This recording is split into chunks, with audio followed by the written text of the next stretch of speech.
Bonjour et bienvenue dans La Niche, le podcast bienveillant sur les aventures canines. Je suis Claire et je suis ravie de vous partager aujourd'hui le 18e épisode de La Niche. La Niche est un podcast qui aborde les thèmes divers et variés qui entourent le monde canin et qui se veut bienveillant, inspirant, construit et positif. Toutes les 2 semaines, je vous partage mes conversations avec des passionnés. Ils viennent raconter à mon micro les expériences et aventures qu'ils ont vécues avec leurs chiens, leurs réussites, leurs plus beaux moments, mais aussi leurs difficultés et les leçons qu'ils en ont tirées. Aujourd'hui, je suis ravie de vous partager ma conversation avec Marion. Marion est intervenante en médiation animale ou zoothérapeute, comme vous préférez. Comment offrir du bonheur à ceux qui en ont besoin grâce aux animaux ? Marion est une créatrice professionnelle de moments magiques et tente chaque jour de répondre à cette question. Dans cette discussion, elle nous raconte son parcours avec sa chienne, Lia, et ses 8 autres animaux magiques. De son quotidien riche en émotions à de belles anecdotes, Marion nous parle avec passion des contours de son métier et de son parcours qui l'a mené jusque-là, ainsi que de ses projets à venir. Alors que vous soyez déjà humain d'un chien ou que vous vous apprêtez à le devenir, cet épisode est pour vous. Mais je ne vous en dis pas plus et je vous invite tout de suite à rejoindre ma conversation avec Marion. Salut Marion. Salut. Tu vas bien ? Ça va et toi ? Ça va. Merci beaucoup d'avoir accepté mon invitation. Je suis ravie de t'accueillir sur La Niche. On va commencer par les présentations. Je te laisse te présenter de la manière dont tu le souhaites. Ok. Et Marion, du coup, ancienne aide-soignante et maintenant je pratique la médiation animale depuis 3 ans maintenant. J'ai 29 ans, je vis à Lyon et puis je suis propriétaire de plein d'animaux. Alors, est-ce que tu peux nous présenter tes animaux ? Ouais, alors j'en ai 9. Donc en premier, j'ai ma chienne Lia qui est une border collie de 6 ans. J'ai Loto qui est un petit cochon d'Inde qui va avoir 4 ans. J'ai Toudou qui est un lapin géant papillon qui a eu 3 ans. Hippie qui est une colombe qui a eu 3 ans aussi. Pipoura qui est une colombe qui a eu 1 an et demi. Minot qui est un cochon d'Inde qui a eu 2 ans, qui va avoir 2 ans en février. Et j'ai Grizzly qui va avoir 2 ans. J'ai Belle qui est une petite lapine qui va avoir 1 an et sa sœur Mulan qui va avoir 1 an aussi. C'est cool. Ça fait beaucoup de monde. Mais ça fait beaucoup d'amour. Ah, beaucoup d'amour. Ça, c'est sûr. Alors, c'est rigolo parce que tous tes animaux ont un âge assez rapproché, finalement. Oui. Lia, je l'ai eu avant de commencer la médiation. Et la première fournée, entre guillemets, c'est Toudou, Loto. Et j'en ai perdu entre-temps. Mais c'était mes premiers animaux de médiation. Et ensuite, les 2 petites sont nées à la maison d'une union de mes lapins. D'accord. Donc elles sont arrivées en décembre de l'année dernière. Et voilà, petit à petit, on ajoute du monde à l'équipe, en fait. Donc ce qui fait que ça va entre 6, plutôt entre 3 et 1 an, à peu près depuis le lancement de mon activité, où vraiment, il y a eu du monde qui est arrivé, quoi. Trop cool. Du coup, on va se concentrer sur ton chien, parce que c'est le thème d'ici, mais on reparlera quand même de tes animaux. Du coup, je voulais revenir un peu sur ton expérience avant d'avoir Lia. C'est quoi ton expérience avec les chiens depuis que t'es petite? Est-ce que tu as toujours eu des chiens? Est-ce que c'est ton premier chien? Comment ça s'est passé?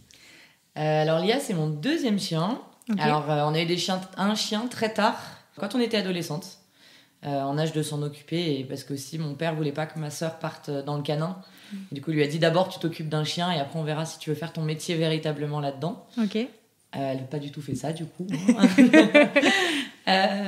Du coup, j'ai une première chienne qui était une boxer qui s'appelait Chippy et qu'on n'a pas gardée très longtemps malheureusement parce qu'elle s'est fait taper par une voiture c'est 1 an, un peu moins d'1 an et demi. Donc voilà. Et ça a été très compliqué parce que c'était moi qui étais là ce jour-là avant d'en reprendre un. Et le temps est passé, j'ai fait ma petite vie entre-temps. Et l'envie du chien restait. C'était trop court, ça avait été trop court avant. Et puis voilà, là j'avais mon appartement, j'avais mon salaire, voilà. Et ce qui a permis ensuite de commencer à chercher un chien et de prendre Lia. Ok. Pourquoi tu as choisi cette race? Donc tu nous as dit que c'était un border collie, c'est ça? Exactement. C'était quoi tes critères de recherche? Comment t'es arrivée jusqu'au border collie? Est-ce que tu connaissais cette race? Alors, je connaissais cette race. Mes critères de recherche, je voulais un chien qui soit de taille moyenne, facile à emmener partout avec moi. Je voulais un chien qui tolère, parce qu'à l'époque, j'avais une poule et une lapine à la maison. Donc, le chien de chat, c'était plutôt à éviter, on va dire. On allait éviter de se tirer une balle dans le pied tout de suite. Ouais. Un chien actif, parce que moi, je suis un peu hyperactive. Donc, voilà, je voulais pas un chien de canapé. Et en me renseignant un peu sur les races, je suis tombée sur le border collie en plus centré, et je suis tombée complètement amoureuse. Leur tempérament, leur manière d'être, physiquement, c'était le chien parfait pour moi. Enfin, voilà, taille moyenne, moi, elle poil long. Je me suis beaucoup renseignée parce qu'il faut faire attention sur les border collies, ils sont pas juste jolis et gentils, il y a plein de besoins à combler. Mais ce qui m'allait bien parce que moi je courais, on a fait voilà, j'avais très envie de pouvoir faire plein de choses avec elle et en extérieur parce que je suis très très extérieure. Et c'était du coup le chien parfait, un peu rustique quand même. Je vous rassure, elle vit sur le canapé, hein, mais c'était un chien voilà, qui me correspondait parfaitement en tant que... On met hyperactif sur hyperactif et ça allait très bien en fait. Et ça a permis de nous poser autant l'une que l'autre, donc assez intéressant. C'est rigolo. Aussi. Ouais. Ah ouais. Et alors, quelle est l'histoire de Lia? Alors, d'où elle vient? Est-ce que tu l'as eu petite? Comment ça s'est passé? Lia, elle est rentrée dans ma vie suite à une annonce du Bon Coin. En première intention, c'était adoption d'un chiot. Donc, j'avais fait les 2 SPA. La première SPA qu'on a fait était absolument fabuleuse, mais il n'y avait pas de chien qui correspondait. Le seul chiot, c'était un beagle croisé, je sais plus quoi. Et la deuxième SPA qu'on a fait, il y a eu 2 chiots qui nous correspondaient, notamment un particulièrement. Mais ils ont été d'un désagréable au possible. On s'est fait envoyer bouler quand on a juste voulu poser des questions. Et du coup, on n'a pas donné suite à ça parce que c'était... On n'avait même pas envie d'y retourner, quoi. Donc oui, je l'ai trouvé sur le Bon Coin. Donc je sais que et je ne pousse pas du tout les gens à le faire. Voilà. Je l'ai fait et je suis tombée sur une perle sur tous les sens du terme. Malheureusement, c'est rarement le cas. Et il y a beaucoup plus de chiens qui ont eu pas mal de traumatismes ou des choses comme ça. Donc moi, c'était pas du tout le cas. On allait la chercher, c'était le pur chien de ferme qui vivait au fin fond de la Pampa à Panissière avec ses parents aux moutons. On a vu la mère, le père était pas là, mais on a vu la mère qui vivait dans un box de cheval quand on est venu. Sinon, ils étaient en liberté sur la ferme. Et des chiens hyper bien dans leur patoune. C'est-à-dire que le monsieur a fait vraiment un travail là-dessus, d'aller les voir tous les jours, de faire tout ce qu'il y a à faire...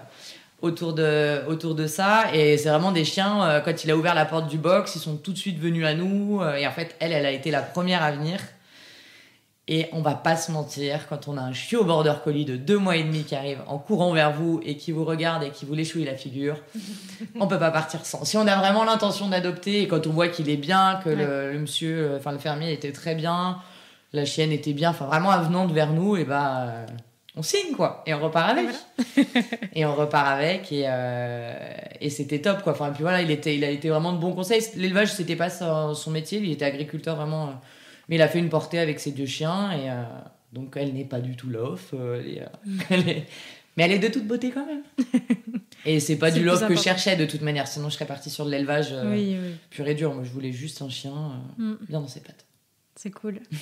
Donc du coup, quand Lia est arrivée chez toi, donc c'était le seul animal que tu avais?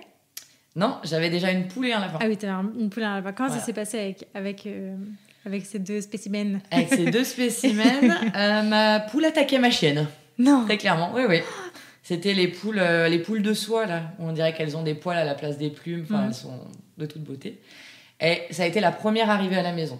Et elle avait une place de poule très particulière. Elle couvait sur le canapé, elle faisait des soirées canapé avec nous. C'était une poule de luxe, appelons un chat un chat. Et du coup, un autre animal arrivait. La lapine était arrivée entre-temps. Elle avait eu à peu près le même traitement que la chienne a eu.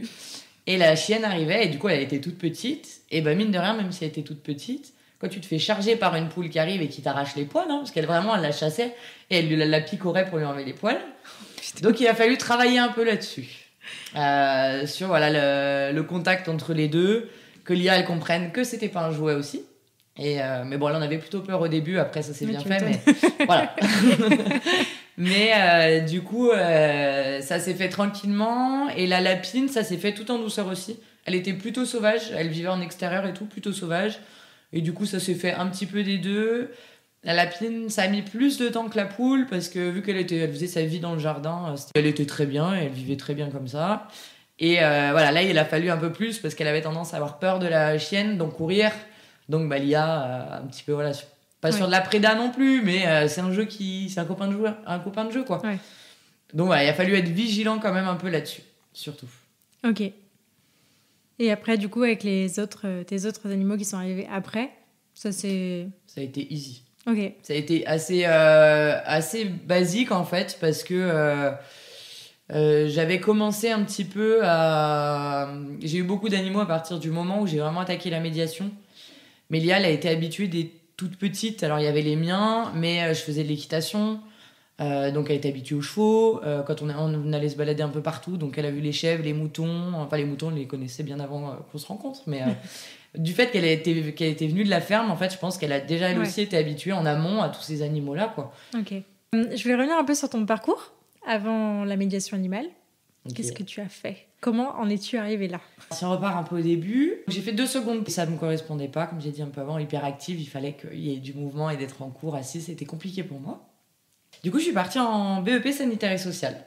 Okay. Parce que voilà, l'humain, j'ai toujours adoré les gens, m'occuper d'eux, tout ça. Du coup, je suis partie dans cette filiale-là. J'ai fait mon BEP.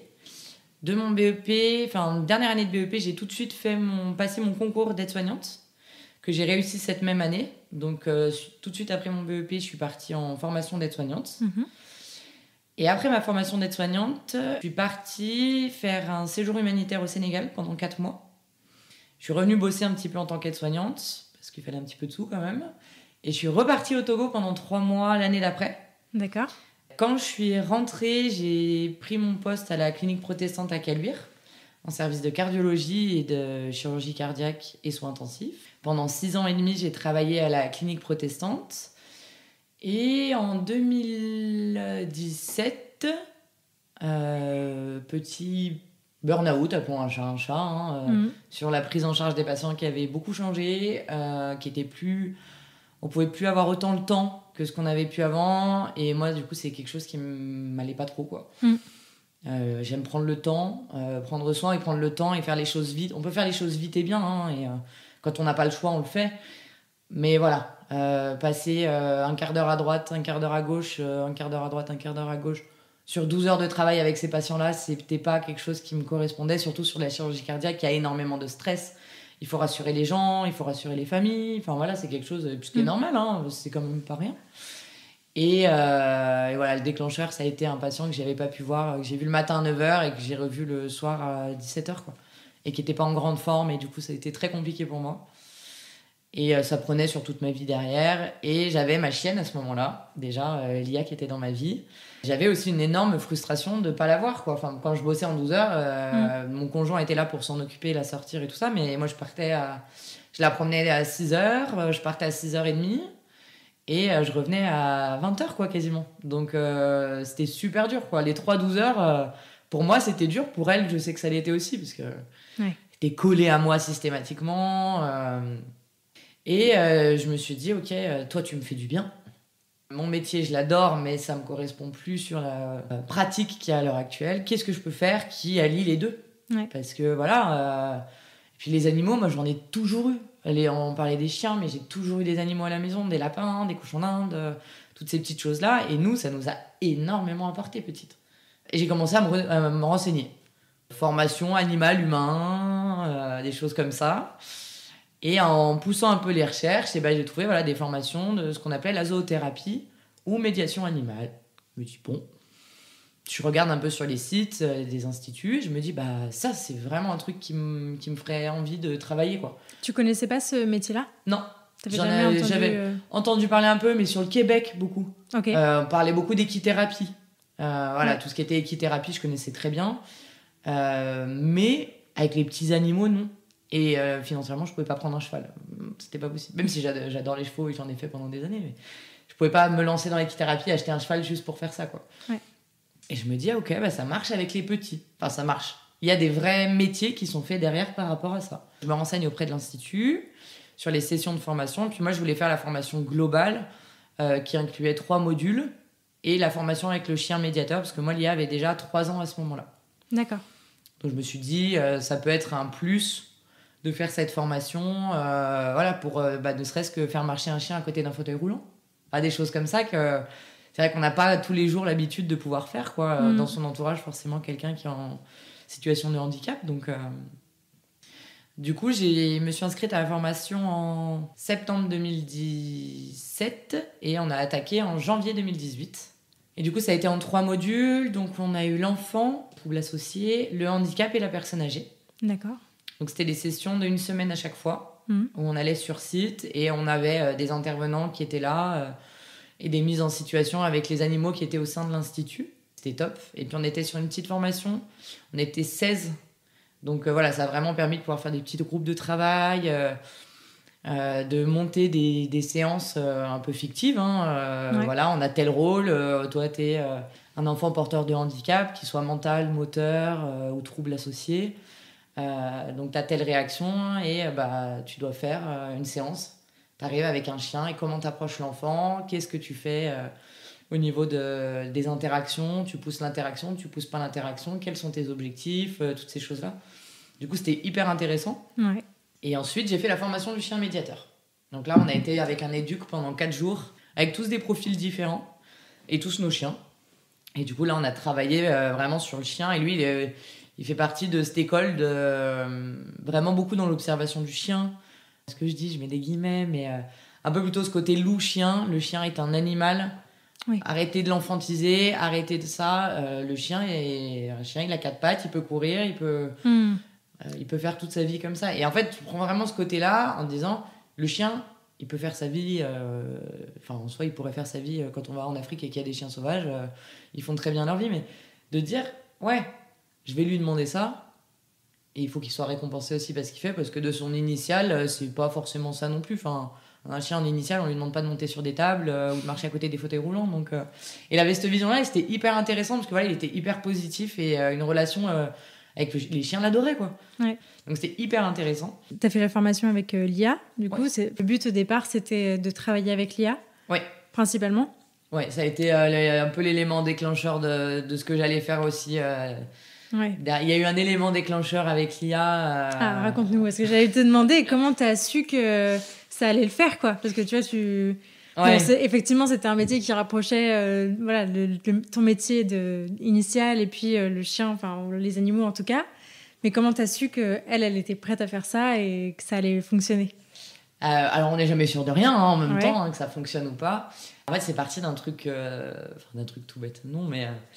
un jour, on était donc ma mère, mes 3 sœurs et moi à la maison. On était dehors sur le canapé et ma mère, mine sombre, et qui nous annonce que mon grand-père a un cancer. Et alors là, nous 3, avant même qu'on comprenne ce qui se passait, Lia, elle a sauté sur le canapé et elle s'est mise à nous lécher toute la figure. Mais toutes, d'un coup, sans raison. Et elle a vu, je sais pas si elle a senti l'émotion qui était là, si elle a vu notre tête à ce moment-là, mais vraiment, elle a sauté sur le canapé et elle est venue nous lécher toute la figure, genre en mode « ça va aller, allez, vas-y, ça va aller. » Je me dis « ok ». Et puis, même des petites situations comme ça, toujours dans les jambes de ceux qui sont pas trop en forme, toujours collée à ma grand-mère. Elle faisait toujours des petits trucs. Ce qu'il y avait un peu de moins, c'était les enfants. À l'époque, parce que les enfants, on en avait peu autour de nous. Donc c'est vrai qu'elle n'était pas habituée. Le peu d'enfants qu'on avait, c'était déjà grand. Enfin, ils avaient 7-8 ans, donc elle n'a jamais eu trop ce côté-là. Et puis, ma sœur, qui n'est pas du tout dans l'animal ou quoi que ce soit, ma grande sœur, qui un jour, mais un mois plus tard, je dirais un bon mois plus tard, qui me dit, mais moi, de toute façon, Lia, je suis restée ébahie. Je dis, ébahie, pourquoi ? Elle me dit, mais quand maman nous a annoncé pour Papou, elle est venue et tout de suite, elle nous a sauté dessus, elle nous a léché la figure. Elle avait tout compris avant moi. Et c'est vrai que moi, j'avais pas fait gaffe à ce moment-là. Et quand j'y repensais, j'étais là, mais ouais, c'est vrai qu'en fait, elle nous a... Elle a senti vraiment... Elle a senti qu'il y avait une nouvelle, qui était lourde, l'émotion qui était là. Et c'est là où je me suis dit, top, quoi. Et avant vraiment de tout me lancer dans cette procédure, j'avais travaillé pendant 3 ans de suite dans une colonie avec les enfants de l'aide sociale du côté de Vierzon. Et je m'entendais très très bien avec mon directeur, je gérais l'équitation là-bas et tout ça. Et j'avais demandé au directeur en disant, écoute, est-ce que je peux venir parce que là, il y avait un peu tout âge d'enfant. Est-ce que je peux venir avec ma chienne pendant quelques jours pour voir comment elle réagit ? Parce que c'est des gamins qui pouvaient exploser un peu par moment, des choses comme ça. Et en fait, elle a été juste parfaite, quoi. Elle qui est plutôt très excitée l'initiale, était plutôt posée. Alors, bon, quand il y avait les jeunes qui voulaient jouer avec elle, autant dire que là, elle y allait de bon cœur, hein, mais... Et là, je me suis dit, ok, là, on valide quand même 2 choses déjà. Enfin, voilà, petit à petit, il y a des publics qui se valident et du coup, allons-y, quoi. On tente et on y va. Et en fait, je suis tellement pas déçue de ça. Enfin, elle m'en avait même encore maintenant, ça fait 3 ans que je travaille avec et que je Mais il y a des séances où je sors, j'ai les larmes aux yeux, quoi, parce qu'elle a un changement de comportement et elle est incroyable là-dessus, quoi. C'est trop beau, ça a l'air chouette. Ah, c'est trop chouette, ça c'est sûr. Ok. Oui, donc du coup, c'est une succession de petits événements qui ont fait que voilà, tu t'es décidé, la formation a commencé et ensuite tu t'es lancé. Du coup, je voulais revenir un peu sur... est-ce que tu pourrais nous définir ce que c'est que la zoothérapie ou / médiation animale? Comment tu définirais ce métier-là et quels sont les services qui sont proposés grâce à ce métier-là? Pour moi, la médiation animale, c'est quand on utilise travail avec l'animal dans le soin auprès des gens. Ok. Donc, comme son nom l'indique, médiation, on utilise l'animal comme médiateur dans le soin. Il faut que, pour faire une séance de médiation, il y ait toujours 3 personnes. Le propriétaire, pour moi en tout cas, le propriétaire de l'animal, le bénéficiaire ou les bénéficiaires et l'animal. Une médiation peut se faire, en soi, il peut se passer des très belles choses avec une personne et un animal sans que le médiateur intervienne, mais il se doit de toujours avoir un œil dessus. Oui. On n'est pas là pour combler des blancs. Moi, j'ai horreur de ça, combler les blancs. Je veux dire, il y a des séances où j'ai des personnes qui restent juste là, les yeux dans les yeux, avec les animaux, qui les caressent et qui ressentent des choses. Et je suis pas là pour lui dire « Alors, il est doux, il est gentil, il s'appelle machin. » Non, elle est en train de vivre un moment qui ne tient qu'à elle. Et elle est dans sa bulle, mais je la laisse dans sa bulle, quoi. Enfin, hormis si vraiment l'objectif, c'est de sortir cette personne de cette bulle-là. Mais s'il n'y a pas cet objectif-là, non. Et en fait, voilà, dans la médiation animale, on peut travailler énormément de choses. Je peux pas dire tout parce que tout n'est pas travaillable, mais en fonction des publics avec lesquels on travaille, il se passe plein de choses et il peut y avoir autant tout ce qui va être la sensorialité, donc le toucher, ce qui fait aussi que moi je voulais ce panel-là d'animaux parce qu'ils ont tous des poils différents.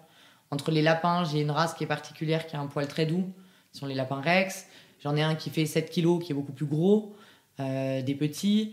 Sur la chienne, elle a les poils longs et relativement doux. La colombe, les plumes, le toucher n'est pas le même. Et les cochons d'Inde, j'en ai un qui a poil ras, un qui a poil long. Le poil ras, il a le poil blanc et lisse, et l'autre, il a le poil noir et bouclé.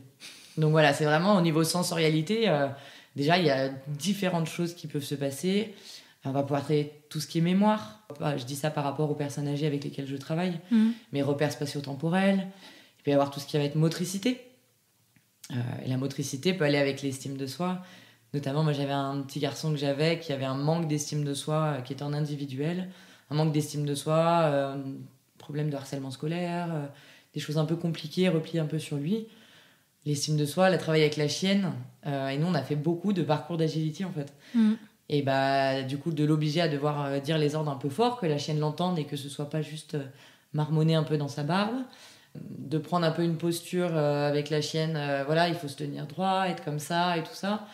La fierté qu'il avait de réaliser le parcours, que la chienne l'écoute, que la chienne fasse les choses avec elle, qu'elle était très reconnaissante envers lui, qu'il partage ce moment-là. Et c'est ce que je dis, moi j'adore quand on m'appelle et qu'on me dit « Marion, on arrête les séances ?» Bah ouais, on les arrête, c'est trop bien parce que ça veut dire qu'avec cet enfant-là qui était cet objectif-là, on a réussi. Alors c'est pas magique, et ça aurait pu ne pas réussir, mais dans ce contexte-là, ça a réussi. Et en fait, en fonction des différents ateliers qu'on fait, et d'ailleurs, il y a des séances où je sors très peu l'animal, parce qu'on peut travailler beaucoup avec des supports pédagogiques qui vont être faits dessus. Sur des images, sur des pictogrammes, sur tout ce qui va être du scratch, du sensoriel aussi, sur des jeux. On a fait des jeux avec certains résidents où c'était un travail papier en premier lieu sur les différents cris des animaux. Et ensuite, il fallait les imiter. Et alors là, les fous rires que tu te prends quand tu es là et tu dis aux résidents, des dames qui sont centenaires certaines, et qui sont là, imiter la vache, et qui se mettent à imiter la vache, du coup ça fait rire le petit groupe. Enfin, vraiment, ça a été des trucs où c'est drôle, parce que ça travaille aussi, à ce moment-là, tu te dis, ça travaille la prise de parole en public, mais sur le terme de l'humour, parce qu'on va tous y passer. Et nous, on a certains publics avec lesquels on travaille, qui sont des gens qui ont vécu dans la rue pendant un temps, qui ont un peu de l'isolement à ce niveau-là. Et la semaine dernière, notamment, avec l'assistante sociale, et qui nous a dit, mais moi, je les ai jamais vus interagir comme ça, entre eux. Et j'avais 3 bénéficiaires. Et je lui dis, moi, ils interagissent toujours comme ça quand on est en groupe. Et c'est là où c'est important aussi, par moment, d'avoir le point de vue sur du groupe, du professionnel. Parce que moi, ça se passe toujours bien, parce qu'ils interagissent super bien ensemble, ils se parlent bien. Je me dis, mais moi, ça fait des années que je suis là, je les ai jamais vus autant parler les uns avec les autres.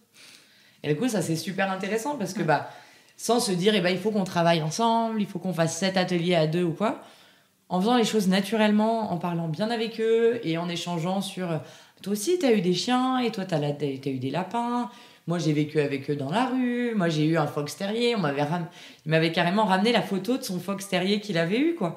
En me disant, mais regarde, ça, c'était la séance d'après. Ça, c'était ma chienne, Marion.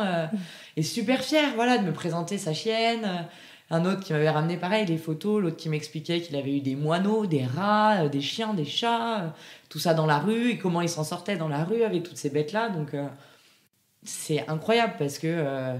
ils se marrent ensemble, quoi. Vraiment, on passe des super moments comme si on était dans un café autour d'un café avec des amis et on interagit là-dessus sur des choses tristes ou pas qui se passent parce que de leur côté comme du mien il s'est passé des choses tristes. Je leur annonçais que j'avais un des petits lapins qui était décédé, donc on a parlé de ça aussi, du décès et du coup quand on soulève le décès on soulève pas que le décès des animaux.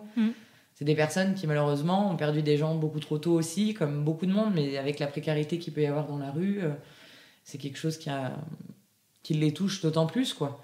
Donc, en fait, voilà, et hop, on parle de ça et on rebondit sur un autre sujet. Et ça, c'est top parce que c'est hyper riche, en fait. C'est un chouette métier. Voilà, du coup, je me suis emballée, j'arrête pas. Je comprends. Comment... Enfin, moi, il y a un truc, je sais pas si je le laisserai ou pas, mais... moi je suis une éponge, tu vois, là rien que de ce que tu viens de me dire, je sens que j'ai les larmes qui montent. Ouais. Je pourrais vraiment pas faire ce métier-là sans passer mes journées à pleurer. Ouais. Comment on fait? J'ai déjà la chance d'avoir le recul de soignante. Ouais. Donc ça, mine de rien, ça t'aide à avoir... Alors ce qui n'empêche pas qu'il y a des séances où j'ai pleuré, il y a des fois au travail en tant qu'aide-soignante où il m'arrivait de pleurer aussi. Enfin, on est des humains. Voilà, on a beau avoir la distance professionnelle, on est des humains et il peut arriver que des séances où tu dis il y a de la poussière dans la pièce là, c'est vraiment je vais sortir 2 minutes, hein, les allergies reviennent, non? Parce qu'il y a plein d'émotions qui s'en dégagent et il y a plein de confidences qui sont faites aussi par les résidents à ce moment-là, par des personnes qu'on perd. Encore hier, j'ai reçu un mail d'une personne qui est décédée. Voilà, il avait 40 ans, c'était pas du tout dans l'ordre de la vie, ça fait super mal, quoi. Les personnes âgées, c'est différent, ça fait toujours beaucoup de peine. Et moi, il y a certaines personnes âgées avec qui ça fait 3 ans que je bosse et que je suis avec eux tous les jours, enfin toutes les semaines. Donc on a vraiment des relations qui se sont créées, sur la famille. Je connais je connais tous leurs enfants, de tout ce qu'ils m'ont raconté de leurs enfants. Je sais combien ils ont d'enfants, les petits-enfants. Enfin, on a vraiment une relation qui est différente. Ce qu'il faut, c'est réussir à se dire, avec toutes les émotions qu'il y a, il faut décharger. Il faut pouvoir décharger. Ouais. Comme nos animaux, hein. Quand il y a des séances qui sont très compliquées, en général avec l'IA, c'est une grosse balade de 2 heures ou 1h30. Ok, on marche, on court, ou on va faire du vélo, ou des fois il y a même des séances où l'IA, on décharge mais différemment. C'est-à-dire qu'on va faire toujours une petite balade, des choses comme ça, mais je vais préférer la laisser tranquille. Tu vas dans ta caisse, des choses à mastiquer pour pouvoir un peu, et je le vois, hein, sur des choses qu'elle a à la maison, sur des séances qui ont été un peu lourdes. Un sabot de veau qu'elle a de l'intérêt une fois toutes les semaines. Tu rentres à la maison et là, elle y va et elle décharge. Et c'est un peu sa manière, elle aussi, de décharger. Mais il faut... Moi, ce qui m'a vraiment aidé, c'est d'avoir cette distance professionnelle et en initiale, quoi. Et de se dire que de toute manière, on est là pour apporter un bien-être à un instant T sur du long terme. Et que tout ce qu'il y a à prendre maintenant, c'est bon pour eux. Que ce soit des personnes qui vont décéder demain, qui sont jeunes, qui sont pas jeunes, qui nous confient des choses très intimes par moment. Enfin, moi, j'ai la dernière fois une résidente qui me parlait du décès de sa fille. C'est la 2e fois que je la voyais. Voilà, c'est des choses où ils nous confient leurs entrailles, quoi. Donc, il faut savoir dire, avoir l'écoute, en fait, surtout. Écouter. Ouais. Parler, dans ces cas-là, en fait, ces gens-là, ils ont besoin de nous le raconter. Et c'est hyper sécurisant d'avoir un animal sur les jambes, et hyper apaisant. Et il te le raconte parce que c'est ce qui dégage à ce moment-là, c'est ce bien-être à l'instant T qui fait qu'elle veut dégager certaines choses aussi, certainement pour être mieux ou parce qu'elle a envie d'en parler, quoi. Je me rends compte de plus en plus aussi avec l'expérience et dans le fait de vivre avec un chien. Moi, je suis pas confrontée à avoir des milliers de personnes comme toi, mais c'est vrai que je trouve que par l'animal et bon, par le chien en général, mais je pense que c'est le cas aussi avec tous les animaux.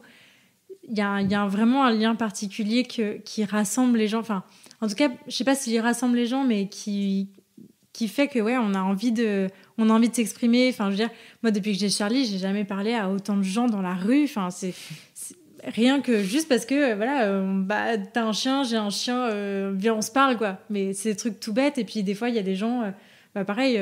Enfin moi je me balade beaucoup en journée, donc je vois beaucoup de personnes âgées aussi qui baladent leur chien. Et puis alors ils vont me raconter que ils avaient un chien machin qui avait un beagle. Alors ça leur rappelle ça et puis etc. Et c'est même pas dans le cadre d'un truc installé. C'est un truc hyper spontané dans la rue. Donc j'imagine que quand le but de ta visite, c'est de faire ça, ça doit être énorme. Ah bah c'est énorme, mais exactement comme tu as dit, en fait, le chien rassemble les gens. Enfin, l'animal en général, mais le chien, parce que le chien, on le croise dans la rue, on le croise de partout.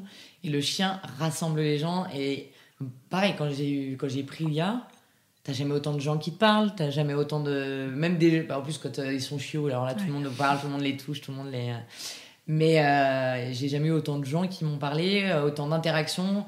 Bah, tu vas au parc à chiens, tu rencontres d'autres gens, d'autres chiens, tu te fais d'autres copains avec ces chiens-là. Moi, j'ai des super amitiés qui sont nées de connaissances de parc à chiens, quoi, et qui sont incroyables maintenant. Ça rassemble les gens, et quand ils arrivent, et exactement ce que tu disais avec les petits vieux et leurs souvenirs, je veux dire, 80% des personnes que j'ai en séance ont au moins eu un animal une fois dans leur vie, et 50% ont eu un chien dans leur vie. Ouais.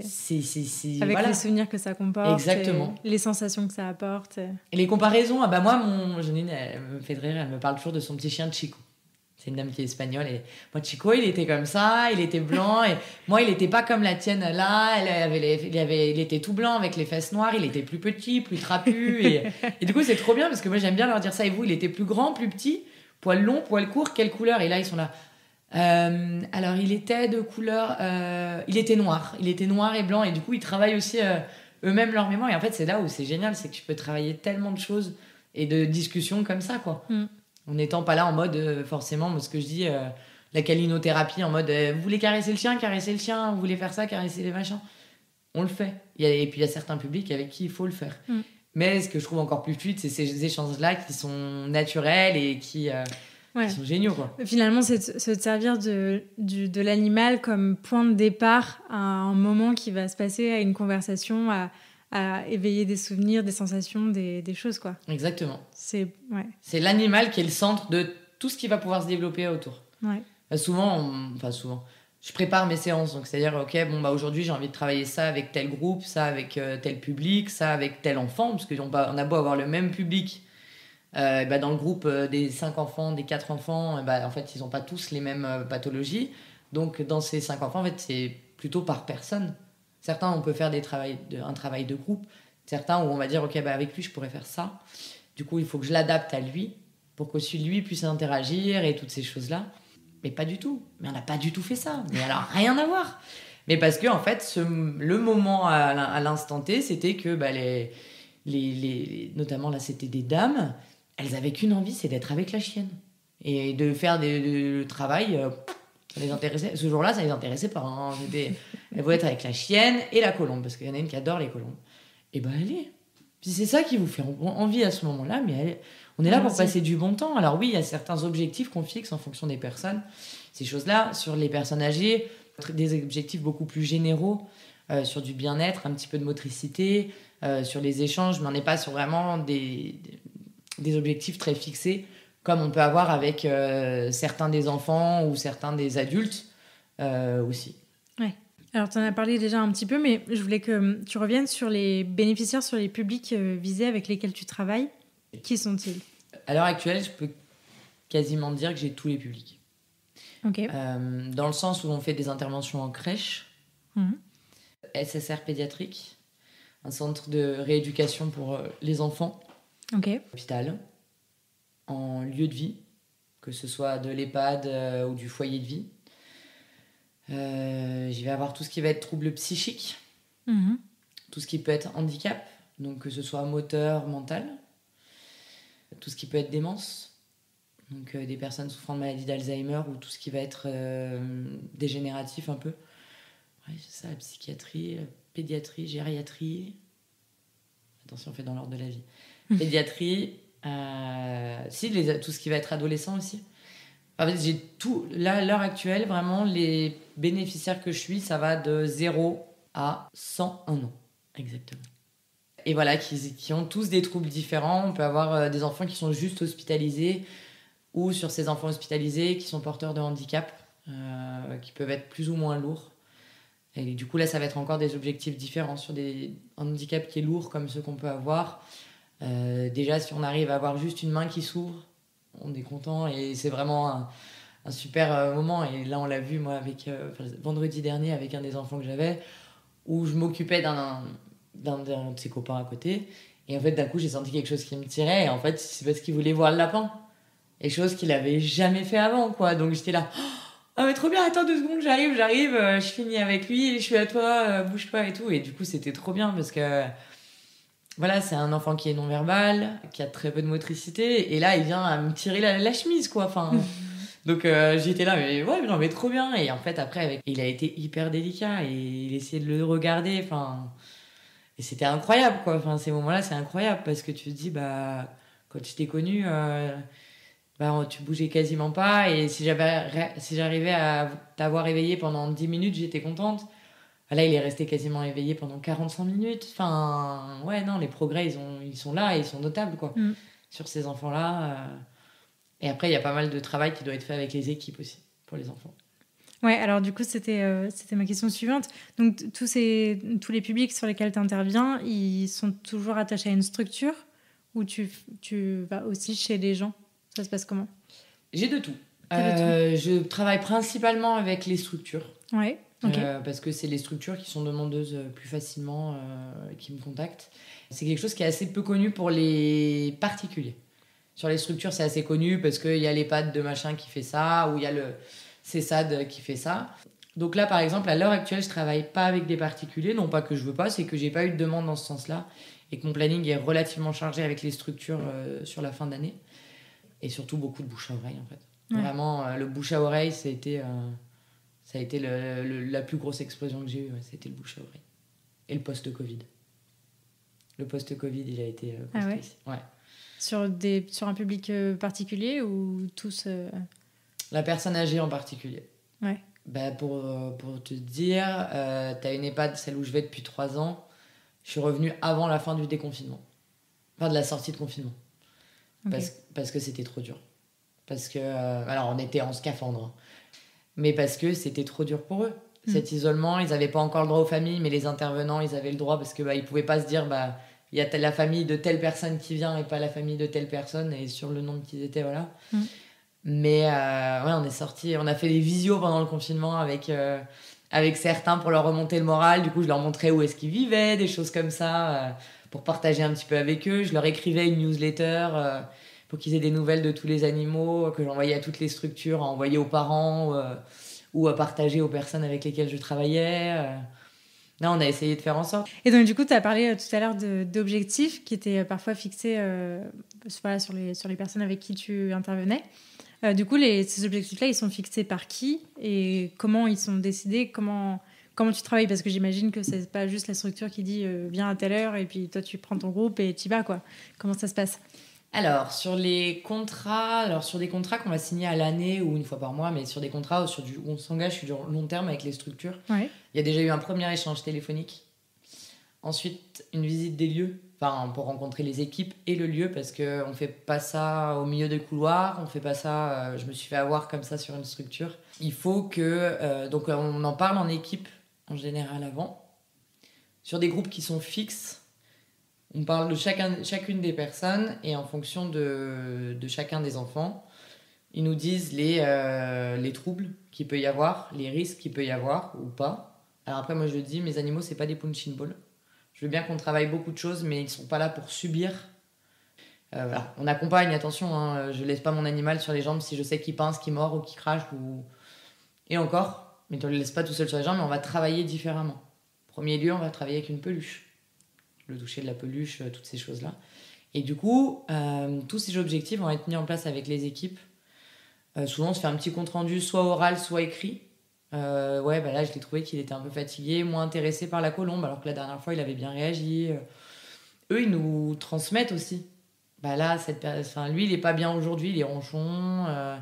Elle est très fatiguée. Et du coup, ça permet aussi à nous de pas aller solliciter plus cet enfant ou cet adulte. Parce que s'il est fatigué, on va pas aller trop l'embêter. S'il a envie d'interagir avec nous, il interagira. Mais on va pas stimuler pour stimuler dans ces cas-là, quoi. Donc voilà, et après, voilà les objectifs. Et des fois, il y a des structures qui me le disent. Hein. On n'a pas d'objectif autre que le bien-être. On veut qu'ils soient bien. Vous faites ce que vous voulez.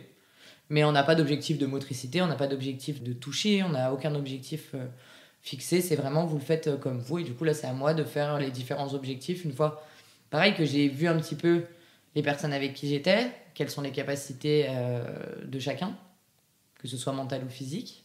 Parce que on peut pas travailler les mêmes choses, on travaillera différemment à ce moment-là. Donc voilà, c'est s'adapter toujours. Ouais. En fonction de chaque minute, même de la séance, quoi. Ok. Et les séances durent combien de temps ? Une séance en moyenne, c'est 1 heure. 1 heure à 1h30. Si on parle vraiment des séances de zoothérapie, les vraies de vraies, il faut pas moins d'1 heure. Parce que en dessous, déjà le temps que je passe à les préparer, c'est pas possible. Maintenant d'ailleurs, cette année, j'ai décidé que ce serait pas en dessous d'1h30 parce que je passe trop de temps. C'est-à-dire que chacun des animaux est vérifié, brossé avant chacune des séances, fois le nombre. Ah ouais. Ça commence à faire un peu de monde. Ouais. Après, il y a les séances découvertes, comme on fait avec les crèches, où là, on fait des petits groupes de 20 minutes. Parce que, en fait, les enfants, ça va pas au-delà. Comment tes animaux le gèrent, tout ça ? On parlait tout à l'heure avec Lia, des fois la charge émotionnelle que ça peut engendrer les séances. J'imagine que pour les lapins ou tous les animaux que tu as, ça absorbe les mêmes émotions tous. Alors pas forcément tous de la même façon, mais en tout cas, c'est là et il faut y faire face. Enfin, en tout cas, il faut le gérer. Est-ce que, je sais pas, les lapins déchargent aussi ? Comment ça se passe ? Alors les lapins, quand je les ramène, je les laisse tranquilles. Parce que c'est ceux qui ont le plus été... Enfin, lapins et cochons d'Inde, ceux qui ont été le plus manipulés. Ouais. En général, parce que ça fait partie du plus petit animal, donc plus facilement on met tape sur les jambes, sur des choses comme ça. Donc je les laisse tranquilles, en général, parce qu'ils vont bien faire un gros dodo après. Et j'évite, moi, de les remanipuler derrière. Après, il faut faire attention aux manipulations. On n'est jamais à l'abri d'une touffe de poil qui est arrachée ou des choses comme ça. Hein, mais il y a des séances où je les ai mis à l'abri. On peut utiliser le terme les mettre à l'abri. Ouais. Ok. Des séances où j'ai dit on arrête. On arrête avec les lapins ou on arrête avec les cochons d'Inde.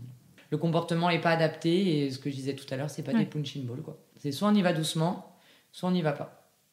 Certains des enfants avec lesquels je travaille, je ne pourrais jamais m'approcher d'eux avec la colombe. Enfin, ne jamais dire jamais. Mais les comportements peuvent être trop lunatiques pour certains et involontaires, hein, parce qu'en général, c'est souvent... c'est pas dans le but de blesser qu'ils vont vouloir faire du mal, hein, c'est qu'il n'y a pas de maîtrise forcément de force ou des choses comme ça. Et du coup, on travaille ces enfants-là. La dernière fois, j'ai emmené, on travaille l'observation en cage. Elle est dans sa cage. Ok, quelle couleur, quelle est la particularité ? On l'a fait avec d'autres aussi. Parce qu'il y a beaucoup de choses à faire sur l'observation des animaux. Mine de rien. Les comportements qu'ils ont, là, on l'a fait encore ce matin. Et hop là, il y en a un qui lui vole son truc, il va vite se mettre à l'abri pour manger vite son bout de céleri ou des choses comme ça. Et il y a beaucoup de choses qui peuvent être faites sur l'observation. Et moi, maintenant, je suis partie du principe que, de toute manière, le but quand on fait un métier comme ça, c'est qu'on aime les animaux. Mais le bien-être animal passe avant tout. Donc si j'ai un animal, si mon lapin il commence à gratter un peu le tapis ou taper de la patte, c'est qu'il en aura le bol. Tu rentres, c'est pas grave. Le but d'avoir aussi toute cette ribambelle d'animaux, c'est de pouvoir te dire qu'au moment où t'en auras le bol, t'es déchargé. On a fait ce métier, en tout cas toutes les personnes qui ont fait ce métier, c'était par amour des bêtes. Il faut pas oublier qu'on les aime avant de travailler avec eux. Et souvent quand je dis oui, on me dit mais vous êtes plusieurs, je dis oui. Il y a moi et mes 9 animaux. C'est tous mes partenaires de travail, en fait. C'est mes collègues, c'est mes animaux de vie et c'est mes partenaires de travail, quoi. Ouais. Donc voilà. Ils n'ont pas de manière à eux de décharger, à proprement parler, mais moi, je les laisse bien tranquilles, quoi. Et ce qui fait les roulements, ceux qui sont pris le matin sont pas pris l'après-midi et vice-versa. Ok. C'est cool, en tout cas, tu parles avec énormément de passion de ton métier, donc c'est trop, trop chouette. On va passer maintenant à la partie conseil. Tu m'as dit qu'il y avait beaucoup de personnes qui te demandaient comment se lancer en médiation animale, ce serait quoi les grands conseils que tu pourrais leur donner ? Alors, les grands conseils pour les personnes qui se lancent en médiation, c'est de se former. Absolument. Et j'invite aussi même les institutions à bien vérifier que les gens se sont formés au préalable auprès d'un institut. Il y en a plusieurs, mais qu'ils n'arrivent pas juste comme ça, parce qu'il y a plein de choses qu'on apprend en formation. Même si on a été aide-soignante pendant des années, même si on a eu des animaux pendant des années, il y a plein de choses importantes à apprendre. C'est un point de vue qui est strictement personnel à moi. Mais pour moi, pour pouvoir pratiquer la médiation animale, la zoothérapie, il faut que la personne soit issue ou de la santé ou du social ou ait travaillé en contact avec différents publics. Pour bien prendre en charge le public, il faut le connaître. Et pour être sûr de la sécurité de nos animaux, il faut connaître le public avec lequel on va travailler aussi. Alors moi, j'ai appris aussi beaucoup en travaillant. Il y a des publics que je connaissais peu et que j'ai continué à découvrir et que je continuerai encore et encore à explorer, heureusement d'ailleurs, parce que sinon on tournerait vite en rond. Et voilà, j'invite vraiment les gens à se former et à se renseigner avant auprès des instituts de formation et pas auprès des professionnels. Parce que moi je reçois des mails toutes les semaines de personnes qui me disent qu'ils aiment les animaux et qui veulent faire ce que je fais. C'est pas si simple. Aimer les animaux, ça suffit pas. Aimer les gens, ça suffit pas. Il faut se former. Et il faut être conscient aussi d'une chose, toute personne qui veut se lancer dans la médiation animale, les animaux ont un coût et un temps. Et il ne faut pas oublier que les frais vétérinaires, ils sont conséquents et qu'il faut toujours avoir des sous de côté pour pouvoir combler à ça. Il y a pas très longtemps, on a comblé ce petit problème vétérinaire avec un de mes lapins qui s'est cassé la patte. Voilà, quand il se casse la patte et on sait tout ce qui va en engendrer, on sait que c'est des frais qui vont être là. Et ces animaux-là, on ne va pas les piquer parce qu'on ne peut pas payer les frais. Donc on les assume. C'est la nourriture, c'est l'entretien. Tous les matins, avant de prendre ton café, tu vérifies que tout le monde a à boire, tout le monde a à manger, que tout le monde va bien. Moi, personnellement, je les regarde juste comme ça, dans les enclos. Ok, toi, t'es là. On donne à manger, on vérifie. Et ça, c'est ce qui nous permet aussi de détecter s'il y a quoi que ce soit auprès de nos animaux, quoi. Nos vacances, on les redéfinit différemment parce qu'il faut pouvoir caler tout le... Alors, parce qu'après, moi, j'en ai beaucoup. Donc, on peut en avoir moins et que ce soit plus simple. Mais les vacances, elles sont différentes. Après, ça, c'est tout propriétaire d'animaux à ces vacances qui sont faites autour d'eux. De se dire, on les met où en pension, on paye quelqu'un pour le garder, on paye ci, on paye ça. Mais c'est quelque chose qui est vraiment à prendre en considération et que c'est...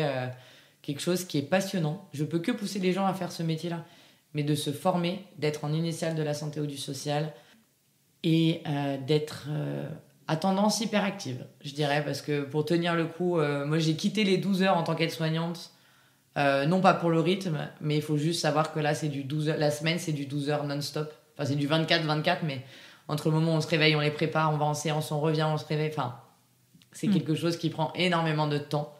Mais ce qui est notre travail aussi, de prendre soin des animaux et de eux-mêmes, quoi. Et voilà, de se renseigner. Il y a pas mal de livres. Alors moi, ceux que j'ai lus sont pas ceux que... J'en aurais pas à vous recommander particulièrement dans le sens où il y a un peu de tout et son contraire. Il y a des bouquins qui sont absolument géniaux par des personnes passionnées, mais voilà, avec un point de vue qui est pas forcément le nôtre. Donc c'est différent à prendre en compte. Mais il y a des premiers livres et il y a même des associations ou des institutions qui font des toutes petites sessions, genre sur 2 jours, pour vous rendre compte aussi de ce que c'est. Et là, on est professionnel de la santé ou pas, et c'est ouvert à tout le monde, et qui font de la découverte d'intervenants en médiation animale, et pour se rendre compte aussi si c'est vraiment ce que les gens veulent, parce que, comme on disait tout à l'heure, il y a aussi un côté très éponge, humainement parlant. Est-ce que moi, je suis apte à pouvoir me dire que la personne que je vois aujourd'hui est morte demain et de les suivre dans la maladie ou dans la vieillesse ou dans tout ce qui peut arriver, quoi. Ouais. Donc c'est à peu près mes petits conseils que je pourrais dire, quoi. Il y a une question que je t'ai pas posée. Est-ce que ce métier aujourd'hui il est réglementé en France ? Est-ce qu'il faut un diplôme pour l'exercer ? Toutes les formations n'ont pas les mêmes. Moi, par exemple, ce que j'ai fait, j'ai une partie de la formation qui est reconnue, mais qui n'est pas diplômante, mais certifiante. Il y en a qui sont diplômantes non certifiantes. Enfin, c'est le gros problème, justement, du flou des nouveaux métiers, un petit peu. Donc, en soi, légalement, je mets des grands guillemets parce que ça a peut-être changé entre-temps, il n'y a pas de vraie formation demandée comme infirmière. Infirmière, c'est un diplôme d'État. c'est tant de choses, tant de choses, tant de choses. Et là, t'es infirmière. Sur la médiation animale, en tout cas, il y en a peut-être. Si c'est le cas, je suis pas au courant. Mais demain, tu veux dire, je fais de la médiation animale avec mon chien, tu vas toquer aux portes des structures et tu le fais de la même manière. Ok. Il n'y a pas la cassette, étant donné que ça touche à l'animal? La cassette, apparemment, il y a tout et son contraire. Moi, je l'ai.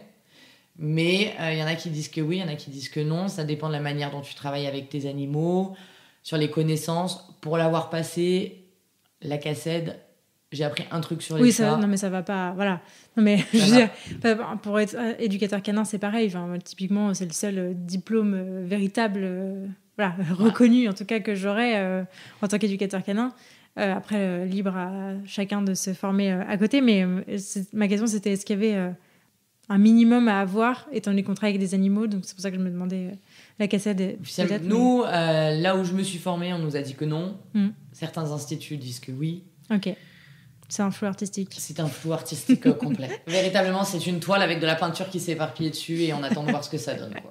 Formidable. Ok. Je vais te poser la question signature de ce podcast. Qu'est-ce que ça a changé à ta vie?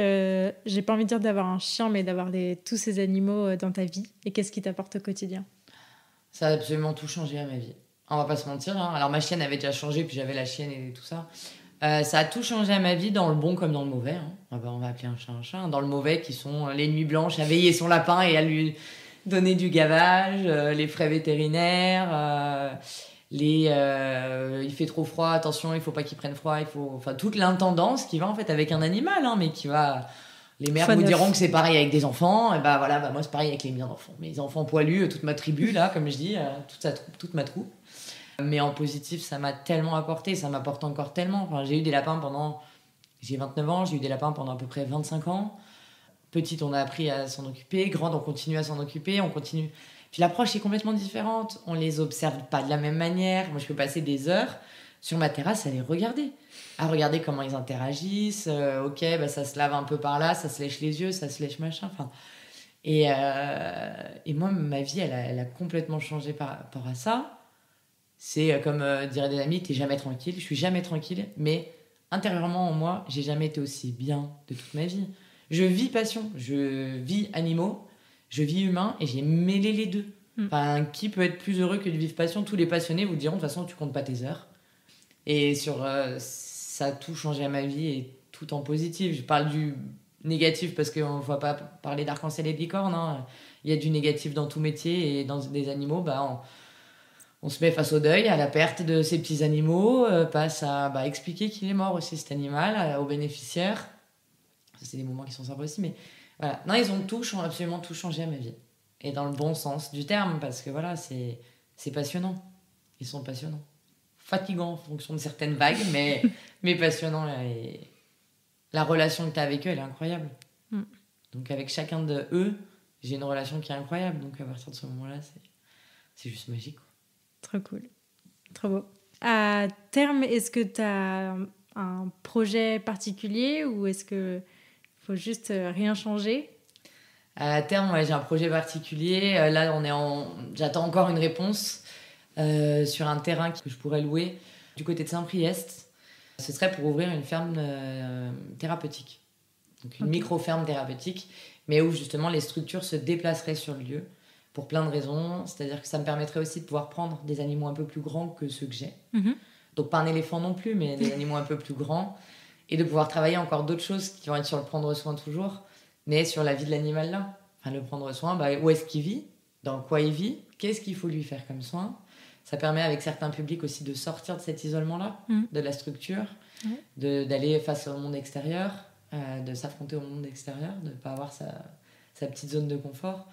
Ça permettrait aussi de pouvoir faire un espèce d'échange pluridisciplinaire, travailler avec des art-thérapeutes, des musicothérapeutes, tout ce qui peut être autour. Mais vraiment, le but, au long terme, c'est d'avoir un espèce de pôle bien-être, un peu médecine parallèle, médecine alternative, on appellera ça comme on veut, autour de ça, et de se dire, moi je le vois beaucoup aussi par rapport aux aidants. Là, il y a une sophrologue qui vous prend en charge pendant 1 heure, et moi je prends votre fils, votre fille, votre mère, votre père en charge pendant 1 heure, quoi, et que ce soit ce moment-là, que ce soit un lieu de bienveillance extrême auprès des animaux et des humains, et que ce soit vraiment sur cette vision-là, quoi. Génial. Ouais. C'est trop cool. Top. C'est top. Et voilà, on attend encore cette réponse qui est un peu longue à arriver, j'avoue. Mais qui devait arriver là et qui va arriver, je l'espère, au mois d'octobre. Ok. Et après, il faudra quelques mois pour tout monter correctement, parce qu'il va y avoir tout un travail qui va être fait autour de la ferme du Manimo, ne serait-ce que ce soit sur la mise en place du site, l'aménagement du site, toutes les normes qu'ils vont avoir. Donc entre le moment où je vais avoir le site et le moment où je vais pouvoir exercer, je pense qu'il va bien se passer 2-3 mois facilement avant de pouvoir recevoir. Mais je vous tiendrai informé dès que ce sera le cas. Trop cool. Ouais. Je ferai relais de l'information. Super. C'est génial. Est-ce qu'il y a des ressources qui t'ont inspiré, que tu aimerais partager à nos éditeurs ? On a eu des super formatrices qui ont écrit des bouquins ou qui sont au centre de formation maintenant. On a Victoria Soul qui travaillait à l'époque en centre qui est éduque et qui travaillait en centre éducatif fermé avec les mineurs. Et qui a été absolument passionnante et qui fait un travail incroyable là-dessus. Donc là, j'invite aux personnes qui sont intéressées à suivre son travail. Et il y a aussi les Lamas des Plaines, Charlène Periola, si je te dis pas de bêtises, qui est absolument incroyable et qui est devenue centre de formation.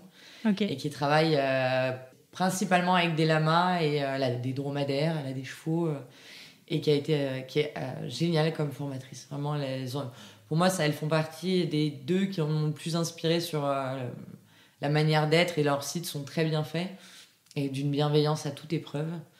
En film, j'ai plus le nom exact, mais il a été oscarisé avec une dame qui prend soin d'une pie. Pingui. Ça me parle. Pingui. Au pire, je te le retrouverai, tu le noteras juste en. Ouais. Oui, je mettrai toutes les informations en description. Mais lui, il est cool parce que c'est elle qui a eu un gros accident, et en fait, c'est en s'occupant de cette pie qui est blessée que ça va reprendre du poil de la bête, et je trouve que c'est une vision qui est très intéressante de la chose. Mais après, non, super. L2, c'est pour moi celles qui ont été les plus inspirantes. Ok, trop cool. Où est-ce qu'on redirige les éditeurs qui souhaiteraient suivre ton travail ? Sur Instagram, donc c'est Humanimo Zoothérapie. Facebook, c'est pareil. Et mon site internet, c'est humanimo.fr. Ok. Et ensuite, vous pouvez me contacter par mail, mais je vous la dirai pas là parce qu'elle est beaucoup trop longue et vous aurez jamais le temps de tout noter. Ok, ça marche. Écoute, merci beaucoup Marion d'être venue parler de ce beau métier avec autant de passion. Je te souhaite plein de bonnes choses dans la réussite de tes projets et c'est trop cool. En tout cas, je suis trop contente d'avoir fait cette interview parce que j'ai appris plein de choses. Donc c'est trop bien. Merci à toi de m'avoir proposé de la faire surtout. C'est ça qui est vraiment cool. Ouais. Trop cool. À bientôt Marion. À bientôt. Merci pour tout. Merci. Merci beaucoup de vous être rejoints à ma conversation avec Marion et de l'avoir écouté jusqu'au bout. J'espère que ce nouvel épisode vous a plu et si c'est le cas, je vous invite à en parler à des amis qui le pourraient aider et à le partager sur les réseaux sociaux en nous taguant @humani_mo et @lanichepodcast. Si vous souhaitez soutenir ce projet, vous pouvez aussi me laisser une note et un commentaire sur la plateforme que vous utilisez pour m'écouter. Ça aide beaucoup le podcast à se développer. Pour enrichir votre écoute, n'hésitez pas à visiter mon site laniche-podcast.fr. Enfin, pensez à vous abonner au podcast et à me suivre sur Instagram pour ne rien rater des prochains épisodes. Ils arrivent très vite. D'ici là, prenez soin d'eux, prenez soin de vous et je vous dis à la prochaine!